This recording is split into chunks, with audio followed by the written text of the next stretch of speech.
The recent election of Cardinal Giorgia Bergoglio to the position of Pope Francis I was an unprecedented event the world has never before witnessed. It is the first time in history that a member of the Jesuit order has been elected to the highest position of the Roman Catholic Church. Reactions worldwide varied from jubilation to matter-of-fact acceptance to disinterest. These very reactions reveal appalling ignorance of the true nature of the Jesuit order. Widely regarded as a benevolent missionary order, known for its educational institutions, the Jesuit order, as the Society of Jesus is commonly known, has long played an incredibly influential, albeit secretive, role in the destinies of nations, organizations, and individuals. Rulers, presidents, scholars, and even Catholics themselves, who are aware of the evil perpetrated by this powerful, far-reaching order, have left on record grave warnings that all should heed. Following is a compilation of quotes from a variety of sources. Some admit that their own diabolical organizations were modeled on Jesuit principles. Others give warning. A number of those who sought to warn did so at the cost of their lives. World's Last Chance would encourage all to carefully study the following material. Proverbs 1:5 tells us, "A wise man will hear and will increase learning, and a man of understanding shall attain unto wise counsels." Ignatius Loyola, 1491 to 1556, founder of the Society of Jesus and its first superior general. Nor will it contribute a little to our advantage if with caution and secrecy we foment and heighten the animosities that arise among princes and great men, even to such a degree that they may weaken each other. But if there appear any likelihood of reconciliation, then as soon as possible let us endeavor to be the mediators, lest others prevent us. Finally, let all with such artfulness gain the ascendant over princes, noblemen, and the magistrates of every place, that they may be ready at our beck, even to sacrifice their nearest relations and most intimate friends, when we say it is for our interest and advantage. Let proper methods be used to get knowledge of the animosities that arise among great men, that we may have a finger in reconciling their differences. For by this means we shall gradually become acquainted with their friends and secret affairs, and of necessity engage one of the parties in our interests. Immediately upon the death of any person of post, let them take timely care to get some friend of our society preferred in his room. But this must be cloaked with such cunning and management as to avoid giving the least suspicion of our intending to usurp the prince's authority. Putting aside all private judgment, we should always be ready to accept this principle. I will believe that the white I see is black, if the hierarchical church so defines it. Princes and persons of distinction everywhere must, by all means, be so managed that we may have their ear, and that will easily secure their hearts, by which way of proceeding all persons will become our creatures, and no one will dare to give the society the least disquiet or opposition.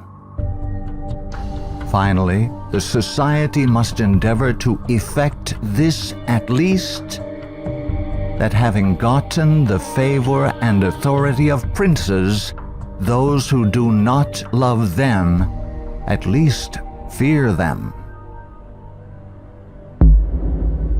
Paolo Sarpi, 1552 to 1623, a Venetian patriot, scholar, scientist, and church reformer. They are a public plague and the plague of the world. From the Jesuit colleges there never is sent a pupil obedient to his father, devoted to his country, loyal to his prince. Every species of vice finds its patronage in them.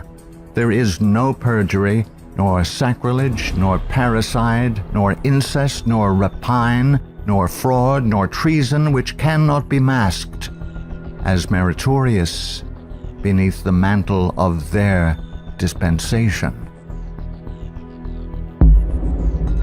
Muccio Vitelleschi, 1562 to 1645, 6th Superior General of the Society of Jesus.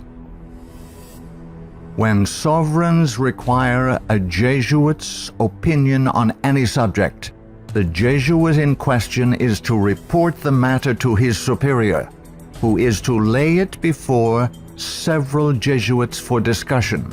The resolution formed after this consultation is supplied to the Jesuit, who has been consulted by the sovereign. Priest Antoine Arnaud, 1612 to 1694. Do you wish to excite troubles, to provoke revolution, to produce the total ruin of your country? Call in the Jesuits and build magnificent colleges for these hot-headed religionists. Suffer those audacious priests in their dictatorial and dogmatic tone to decide on affairs of state. Michelangelo Tamburini, 1648 to 1730, 14th Superior General of the Society of Jesus. See, sir, from this chamber I govern not only to Paris, but to China, not only to China, but to all the world, without anyone to know how I do it. Pope Clement XIV, 1705 to 1774. Following are Pope Clement XIV's words upon signing the Bull of Suppression and Extinction of the Jesuits. A bull is the strongest legal document a pope can issue. The suppression is accomplished. I do not repent of it, having only resolved on it after examining and weighing everything, and because I thought it necessary for the Church. If it were not done, I would do it now. But this suppression will be my death. Pope Clement XIV knew the Jesuits very well and expected to die at their hands. He was correct. He was poisoned. A peasant woman was persuaded by means of a disguise to procure entrance into the Vatican and offered to the Pope a fig in which poison was concealed. Clement XIV was exceedingly fond of this fruit and ate it without hesitation. The same day the first symptoms of severe illness were observed, and to these rapidly succeeding violent inflammation of the bowels. He soon became convinced that he was poisoned and remarked, "Alas, I knew they would poison me, but I did not expect to die in so slow and cruel a manner." His terrible sufferings continued for several months. When he died, the poor victim, said Comenon, of the execrable Jesuits to which the Bishop of Pistoia, Scipio di Ricci, the nephew and heir of Jesuit General Ricci, fully agreed. Pope Pius VII, the Pope who restored the Society of Jesus. Soon after Pope Pius VII was released from Napoleon's prison in 1814, he quickly restored the Society of Jesus with the papal bull Sollicitudo Omnium Ecclesiarum. If any should again attempt to abolish it, the Society of Jesus, he would incur the indignation of Almighty God and of the holy apostles Peter and Paul. John Adams, 1735–1826, second President of the United States of America. In 1816, John Adams wrote to Thomas Jefferson, third President of the United States, regarding the restoration of the Society of Jesus. My history of the Jesuits is not eloquently written, but it is supported by unquestionable authorities, is very particular and very horrible. Their restoration is indeed a step toward darkness, cruelty, perfidy, despotism, death. I do not like the appearance of the Jesuits. If ever there were a body of men who merited eternal damnation on earth and in hell, it is this Society of Loyolas. Shall we not have regular swarms of them here, in as many disguises as only a king of the gypsies can assume, dressed as painters, publishers, writers, and schoolmasters? If ever there was a body of men who merited eternal damnation on earth and in hell, it is this Society of Loyolas. We are compelled by our system to offer them asylum. Napoleon Bonaparte, 1769–1821, Emperor of the French. The Jesuits are a military organization, not a religious order. Their chief is a general of an army, not the mere father abbot of a monastery. And the aim of this organization is power. Power in its most despotic exercise. Absolute power, universal power, power to control the world by the volition of a single man. Jesuitism is the most absolute of despotisms, and at the same time the greatest and most enormous of abuses. The general of the Jesuits insists on being master sovereign over the sovereign. Wherever the Jesuits are admitted, they will be masters, cost what it may. Their society is by nature dictatorial, and therefore it is the irreconcilable enemy of all constituted authority. Every act, every crime, however atrocious, is a meritorious work, if committed for the interest of the Society of the Jesuits or by the order of the general. Adam Weishaupt, 1748–1830, a Jesuit German philosopher and founder of the Order of the Illuminati. The degree of power to which the representatives of the Society of Jesus had been able to attain in Bavaria was all but absolute. Members of the order were the confessors and preceptors of the electors, hence they had a direct influence upon the policies of government. The censorship of religion had fallen into their eager hands, to the extent that some of the parishes even were compelled to recognize their authority and power. To exterminate all Protestant influence and to render the Catholic establishment complete, they had taken possession of the instruments of public education. It was by Jesuits that the majority of the Bavarian colleges were founded, and by them they were controlled. By them also the secondary schools of the country were conducted. The Marquis de Lafayette, 1757–1834, a French statesman and general. It is my opinion that if the liberties of this country, the United States of America, are destroyed, it will be by the subtlety of the Roman Catholic Jesuit priests, for they are the most crafty, dangerous enemies to civil and religious liberty. They have instigated most of the wars of Europe.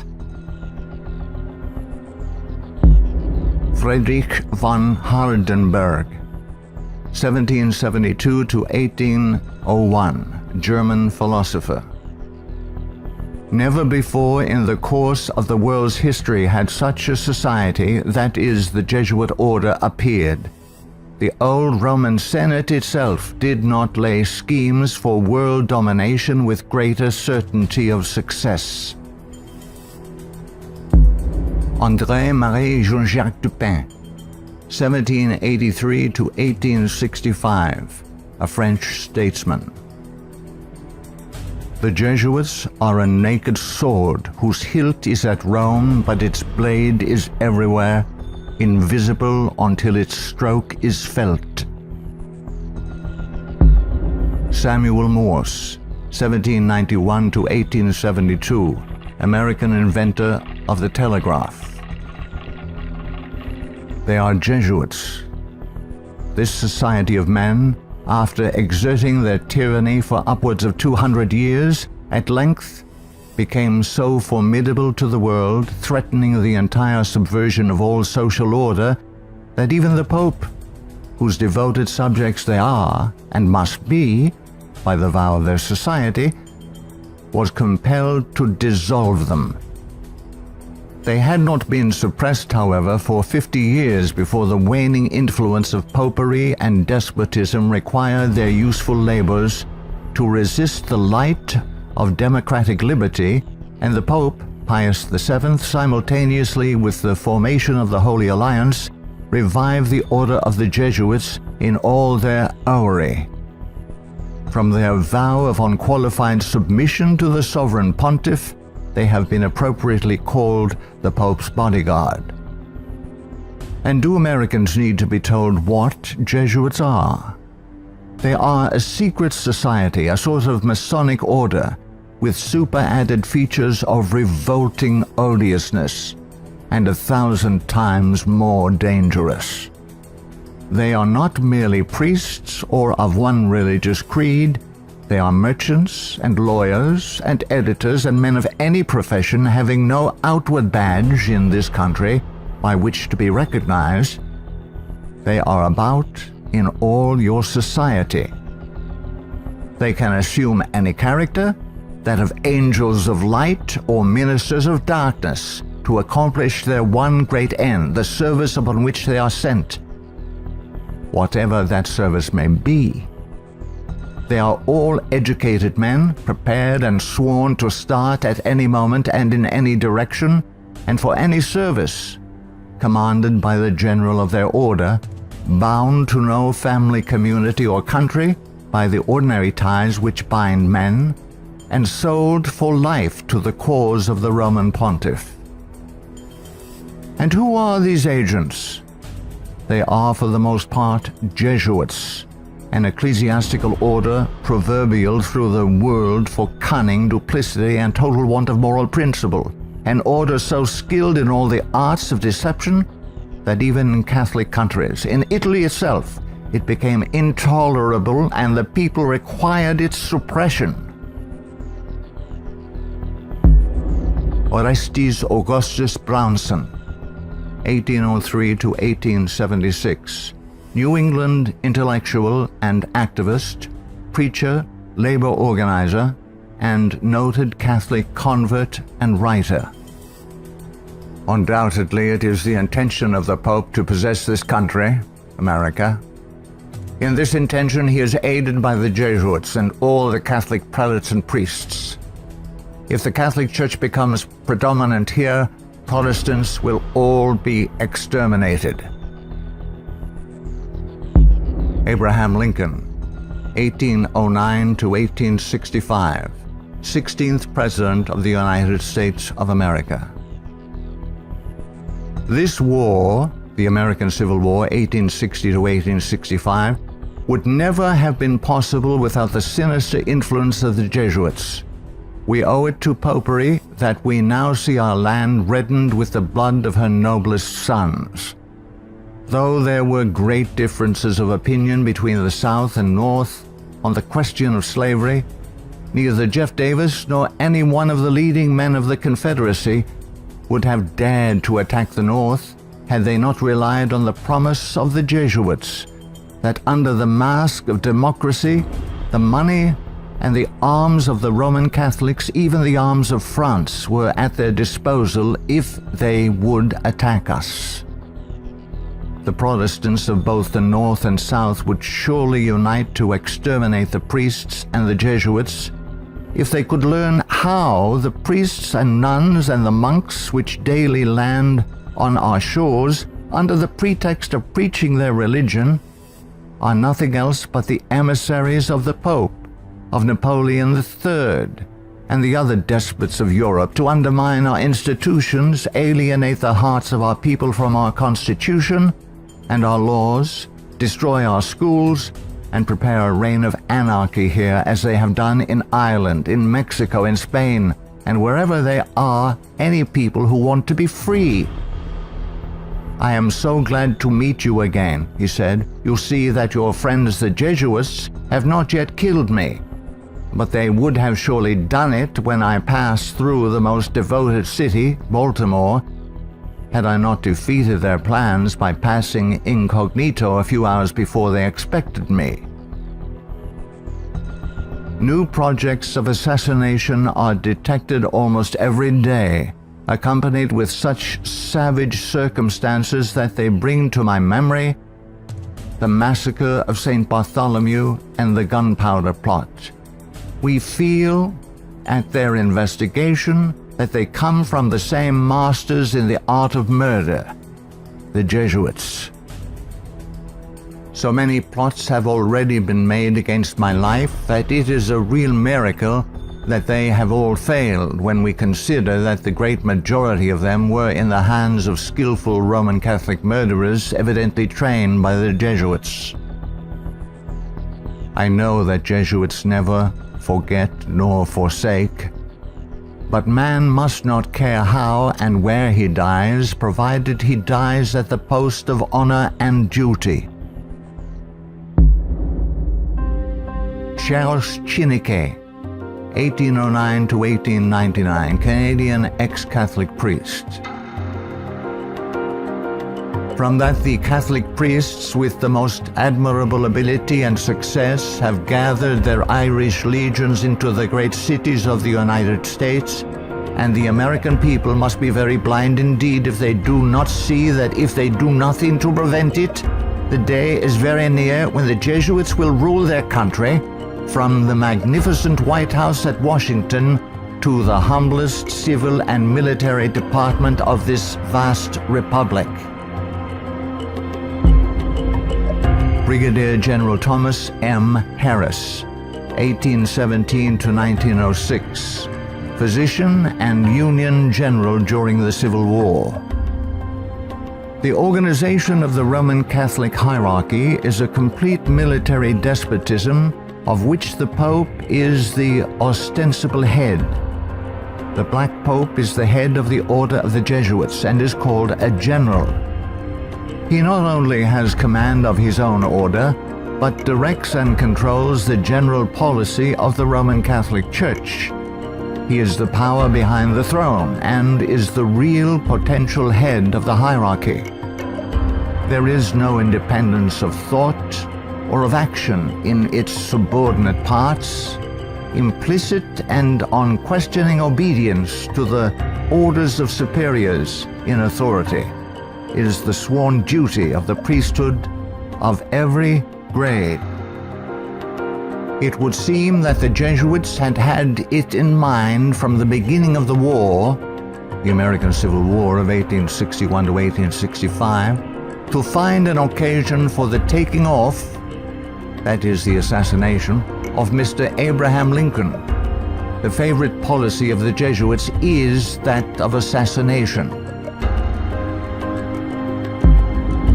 Fyodor Dostoevsky, 1821 to 1881, famous Russian novelist. The Jesuits are simply the Roman army for the earthly sovereignty of the world in the future, with the Pontiff of Rome for emperor. That's their ideal.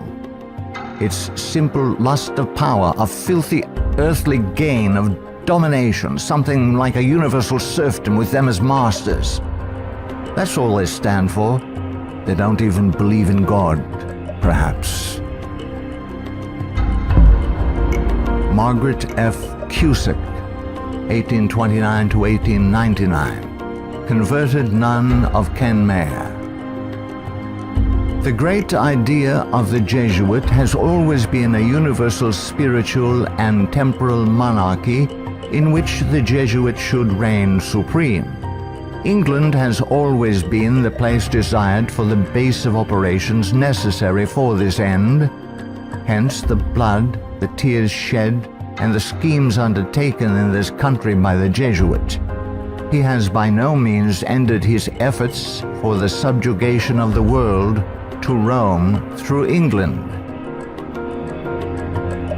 When the Jesuit is expelled from one place, he is not slow to find another. France may reject him, not without cause, but England opens her arms to him. Catholic Italy may deprive him of the glories of his once famous home in the Jesuit, but America opens her doors to him. He is the wandering Jew of the Romish Church. He is followed by the execrations of those by whom he was once beloved until they discovered his iniquities. Charles Haydn Spurgeon, 1834 to 1892, British, particular Baptist preacher known as the Prince of Preachers. Our ancient enemies have small belief in our common sense if they imagine that we shall ever be able to trust them, after having so often beheld the depths of Jesuitical cunning and duplicity. The sooner we let certain archbishops and cardinals know that we are aware of their designs and will in nothing cooperate with them, the better for us and our country. Of course, we shall be howled at as bigots, but we can afford to smile at that cry when it comes from the church which invented the Inquisition. No peace with Rome is the motto of reason as well as of religion. Richard W. Thompson, 1809 to 1900, Secretary of the Navy, United States of America. The Jesuits are the deadly enemies of civil and religious liberty. The Jesuit general occupies the place of God and must be obeyed, howsoever the peace and welfare of the multitude may be imperiled or the nations be convulsed from center to circumference. The Society of Jesuits must obtain the mastery, even if general anarchy shall prevail, or all the world besides be covered with the fragments of a universal wreck. The sovereigns of the Holy Alliance had massed large armies and soon entered into a pledge to devote them to the suppression of all uprisings of the people in favor of free government. And he, Pius VII, desired to devote the Jesuits, supported by his pontifical power, to the accomplishment of that end. He knew how faithfully they would apply themselves to that work, and hence he counseled them in his decree of restoration to strictly observe the useful advices and salutary counsels whereby Loyola had made absolution the cornerstone of the society. Luigi de Sanctis, 19th century ex-official censor of the Inquisition. All these things cause the Father General of the Jesuits to be feared by the Pope and sovereigns. A sovereign who is not there, the Jesuits' friend, will sooner or later experience their vengeance. At what then do the Jesuits aim? According to them, they only seek the greater glory of God. But if you examine the facts, you will find that they aim at universal dominion alone. They have rendered themselves indispensable to the Pope, who without them could not exist, because Catholicism is identified with them. They have rendered themselves indispensable to governors and hold revolutions in their hands.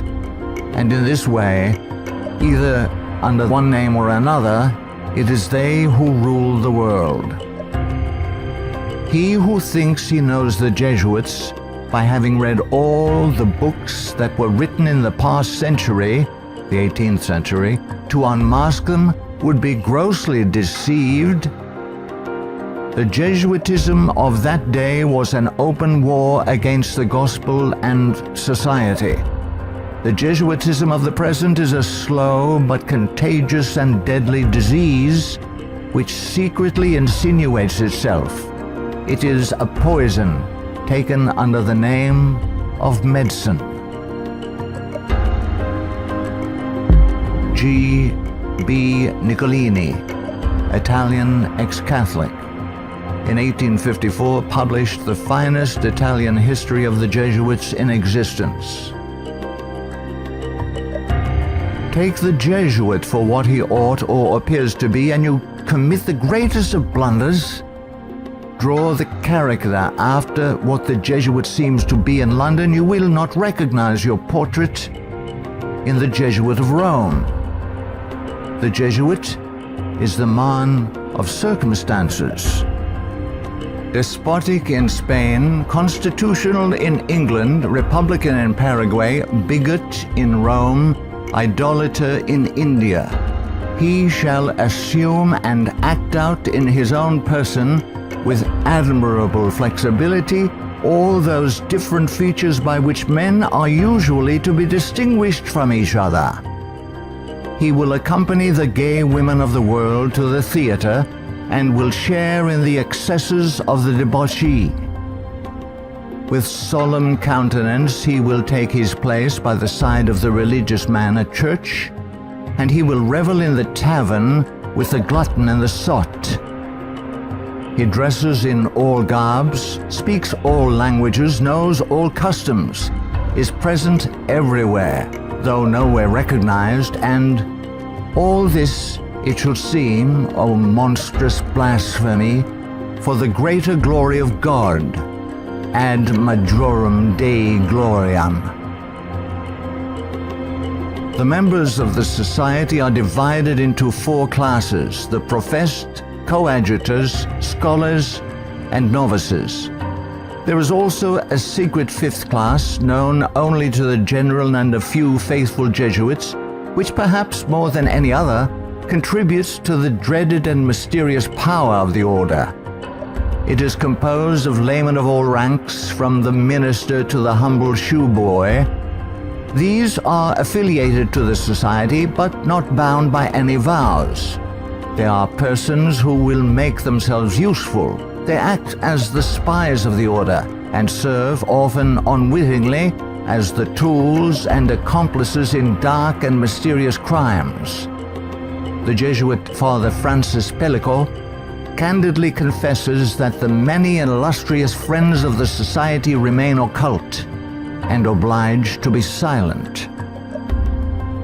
There is no record in history of an association whose organization has stood for 300 years unchanged and unaltered by all the assaults of men and time, and which has exercised such an immense influence over the destinies of mankind. The ends justify the means is his favorite maxim, and as his only end, as we have shown, is the order, at its bidding, the Jesuit is ready to commit any crime whatsoever. The immense wealth of the Jesuits has been bequeathed to them by wills made at the last hour. Francis Parkman, 1823 to 1893, American historian. The Jesuits, then as now, were the most forcible exponents of ultramontane principles. The Church to rule the world, the Pope to rule the Church, the Jesuits to rule the Pope. Such was and is the simple program of the Order of Jesus, and to which they have held fast except on a few rare occasions of misunderstanding with the vice-regent of Christ. Hector Macpherson, 1851 to 1924, prolific Scottish writer and journalist. So hurtful was the Jesuit order found to be that up to 1860 it was expelled no fewer than 70 times from countries which had suffered from its machinations. In spite of continental warnings, England under Queen Victoria 1837 to 1901, who opened up communication with the Vatican in 1877 and enabled the order to carry out its Second Irish Massacre 1845 to 1850, has become a Jesuit dumping ground. Those whom other countries have found from sad experience to be enemies, Britain allows to land on her shores and to carry on, unmolested, their work of iniquity. We are carrying toleration to excess, and unless there is a change of policy, this nation will one day pay a heavy penalty. For the Jeremy J. Crowley, 1861 to 1927, American ex-Catholic priest. All through the Middle Ages and the Renaissance period, the popes kept Italy in turmoil and bloodshed for their own family and territorial advantages, and they kept all Europe in turmoil for 2 centuries after the Reformation, in fact, just as long as they could in the wars of religion. Their whole policy is based on stirring up hatred and promoting conflicts from which they hope to draw worldly advantage. Popes and their Jesuitical agents have been and are the instigators of wars, and while the world is having real pain, Rome is having champagne. The Jesuit Superior General is at the head of this black and mute militia which thinks, wills, acts, obeys as the passive instrument of his designs. Their whole life must have but one aim, the advancement of the Jesuit order to which they are attached. How long shall the Roman Catholic hierarchy play the people for fools? Shall the government be of the people, for the people, and by the people, or by the Pope? Let's not let the Pope of Rome name our president for us. Lovers of your country, beware of Jesuitical intrigues, the political power of Romanism, and the honeyed words of politicians reaching after the presidency. Ellen G. White, 1827 to 1915, prolific author and American Christian pioneer. Jesuitism inspired its followers with fanaticism. There was no crime too great for them to commit, no deception too base for them to practice, no disguise too difficult for them to assume. It was a fundamental principle of the order that the end justifies the means. By this code, lying, theft, perjury, assassination were not only pardonable but commendable when they serve the interests of the Church. Under various disguises, the Jesuits worked their way into offices of state, climbing up to be the counselors of kings and shaping the policy of nations. Edmond Ronaine, 1832 to 1911, former Freemason who served as both secretary and master of Keystone Lodge.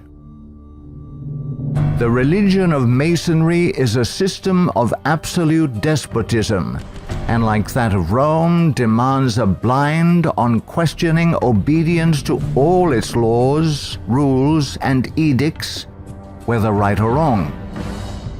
What a singular commentary on the indifference, the subserviency, or the cowardice of society that an institution professedly organized by such cunning knaves, the Jesuits, and for such base purposes, and which has been sustained by fraud, falsehood, and deception from the commencement of its career to the present time, should be permitted today to dictate to, if not virtually to rule the nation, and to create such a dread in communities that even some of the ministers of Christian denominations, who detest its vile philosophy and who would like to see it swept from the face of the earth, are absolutely afraid to mention its name, either in the pulpit, the prayer meeting, or the Sabbath school, lest its secret vendetta vengeance might, in some concealed manner, be wreaked upon them.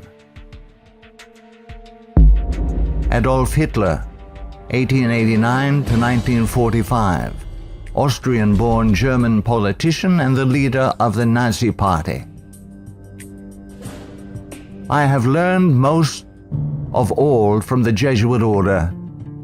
So far, there has been nothing more imposing on earth than the hierarchical organization of the Catholic Church. A good part of that organization I have transported direct to my own party. The Catholic Church must be held up as an example. I will tell you a secret. I am founding an order. In Himmler, I see our Ignatius de Loyola. Walter Friedrich Schellenberg, 1910 to 1952, German SS Brigadier Führer, who rose through the ranks of the SS to become the head of foreign intelligence. The SS had been organized by Himmler according to the principles of the Jesuit order. The rules of service and spiritual exercises prescribed by Ignatius de Loyola constituted a model which Himmler strove carefully to copy. Absolute obedience was the supreme rule. Every order had to be executed without comment. Avro Manhattan, 1914 to 1990, a writer and philosopher. The Jesuits are one of the largest stockholders in the American Steel Company, Republic, and National. They are also among the most important owners of the four greatest aircraft manufacturing companies in the U.S., Boeing, Lockheed, Douglas, and Curtiss-Wright. No political event or circumstance can be evaluated without the knowledge of the Vatican's part in it, and no significant world situation exists in which the Vatican does not play an important explicit or implicit role. Alberto Rivera, 1935 to 1997, ex-Jesuit.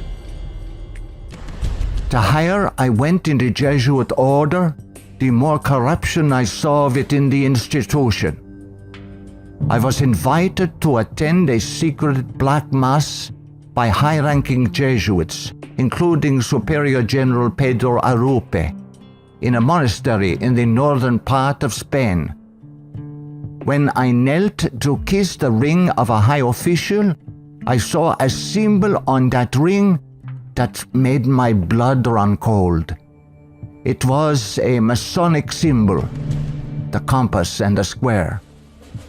A thing I hated, and I had been told to fight against it. I found out the Jesuit general was also a Mason and a member of the Communist Party in Spain. Frederick Tupper Southey III, 1936 to 2007, American composer, musician, author, and artist. The Roman Inquisition had been administered since 1542 by the Jesuits. Edmond Paris, 1894 to 1970, author of The Secret History of the Jesuits. The public is practically unaware of the overwhelming responsibility carried by the Vatican and its Jesuits in the starting of the two world wars, a situation which may be explained in part by the gigantic finances at the disposition of the Vatican and its Jesuits, giving them power in so many spheres, especially since the last conflict. The Jesuits are a secret society, a sort of Masonic order, with super-added features of revolting odiousness and 1,000 times more dangerous.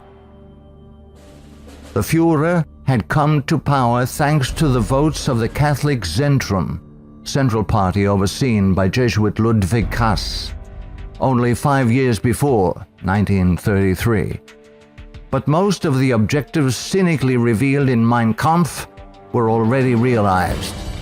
This book was written by the Jesuit-controlled Father Bernhard Stempfler and signed by Hitler. For it was the Society of Jesus which perfected the famous Pan-German program as laid out in this book, and the Führer endorsed it. Nino Lobello, 1922 to 1997, American author and journalist, specialized in writing about the Vatican. The Pope's confessor, an ordinary priest, must be a Jesuit. He must visit the Vatican once a week at a fixed time, and he alone may absolve the Pope of his sins. Michael Bunker, American writer, historian, theologian. There is a conspiracy against Christendom, but who are Satan's agents in this conspiracy? The agents are the Jesuits. Even though the Jesuits exude vast influence and control in the areas of theology, education, recorded history, and current media, I am still perplexed that virtually no literature exists exposing the Jesuits' influence on mainline Protestantism. In this work, the author uncovers forgotten history regarding the cooperative salvation theology of the Jesuits. From Cain to Charles G. Finney, this book proves that modern Protestantism has abandoned the doctrines of grace and embraced the satanic doctrines of cooperative salvation. Eric John Phelps, 1953, still living, author and protagonist in the truth-seeking movement in the United States. In the 20th century, the Jesuits have conducted their Inquisition under the names of Nazism, fascism, communism, and now Islamic terrorism, with their inquisitors Adolf Hitler, Francisco Franco, Joseph Stalin, and now Osama bin Laden. Today, the Black Pope orders his Holy Office of the Inquisition, renamed in 1965 the Sacred Congregation for the Doctrine of the Faith, through his international intelligence community headed by papal knights, including Skull and Bonesman George W. Bush. To the abhorrent Jesuit doctrine of regicide, the killing of kings, we must now direct our attention that we may understand an established policy calculated to obtain or maintain the mastery of all nations, following well-planned assassinations. In the past, the order's assassins were either Jesuits, like Jacques Clement, or killers easily connected to the influence of the company, men like John Wilkes Booth. Today, these professional terminators are cleverly distanced from their Masonic master, the Black Pope, and given deceptive titles by the Pope's internationally controlled press corps, jurists, and historians. Such titles as anarchists, nihilists, rogue agents within intelligence agencies, or just lone nut assassins. Sometimes these individuals in fact do the killing, consciously and unconsciously, as do the programmed Manchurian candidates, they sacrifice themselves, die in the act, or are punished for their crimes. Created by Loyola in 1534 and sanctioned by Paul III in 1540. In seeking to destroy the Protestant Reformation and restore the Dark Ages with the White Pope, exercising his temporal power as the universal monarch of the world, authored the 25 sessions of the Council of Trent, 1545 to 1563, and established themselves as the confessors and advisors of the monarchs of Europe, promoting absolute monarchical despotisms through which they ignited monstrous wars characterized by pitiless massacres of Protestants and innocents, such as the Dutch Revolution, 1568 to 1648, the 30 Years' War, 1618 to 1648, the Puritan Revolution, 1644 to 1653, the 7 Years, French Indian War, 1754 to 1763. While oppressing and weakening the peoples of the nations and the Semitic Hebrew Jewish race with the holy office of the Inquisition, aided by the Knights of Malta and later Scottish Rite Freemasonry from 1540 to 1773, we as God's people in 14th Amendment America have received the Lord Jesus Christ as our personal Savior according to His blessed gospel set forth in His infallible Holy Scriptures. The authorized King James Version of 1611 must repent of our personal and national sins. Then we must forsake them. Some of those sins are: 1. Permitting the army of the Black Pope, the company of the Society of Jesus, to exist, mightily prosper, and absolutely control the government of the United States through its Council on Foreign Relations within our borders. 2. Believing the Jesuit-controlled American press, which has continually lied and deceived us throughout the 20th century. 3. Permitting the Jesuits' Federal Reserve banking system and United Nations to exist within our borders, as these two bodies have successfully destroyed popular liberty, liberalism, and the national sovereignty of every nation in the world pursuant to the purposes of the Jesuits' Holy Alliance. 4. Waiving our Fourth and Fifth Amendment rights secured by the declaratory and restrictive clauses of the Bill of Rights at the insistence of the Baptists of Virginia, and so dearly paid for with torrents of blood by our Protestant forefathers, through filing our confessions every April 15th, paying the heavy and progressive communist income tax, thereby financing a multitude of sins. 5. Permitting the drafting, vaccinating, and sending of our sons abroad to fight the Pope's foreign wars, such as the war in Vietnam and the recent wars in Serbia, Iraq, and now Afghanistan, resulting in the further destruction of American liberals and foreign heretics so condemned by the Jesuits' Council of Trent. 6.